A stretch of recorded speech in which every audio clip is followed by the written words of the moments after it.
crowd of well over 54,000 is on hand to see this colorful opening game of the 1945 Baseball Classic. The World Series was a big, big thing. Not many people living today can say they were there at Chicago's Wrigley Field for the final game of the 1945 series, Cubs versus the Tigers. Well, I'll tell you, it was so terribly cold.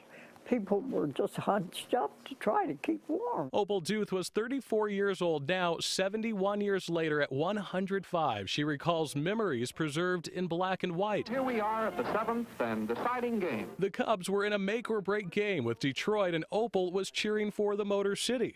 For a very good reason. He could run. He was fast. That fast runner, her husband, Tiger center fielder Chuck Hostetler. Chuck gave it his all, injuring himself as he rounded third, heading to home plate. He's the one who fell down.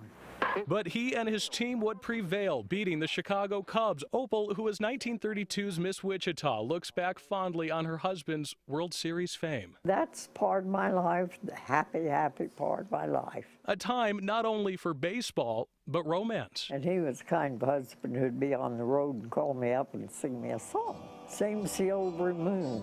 Of the silvery moon.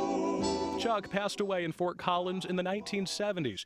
Today, Opal admits she doesn't care much for baseball and hasn't been watching the World Series. I should not say this, but I am not very fond of Chicago.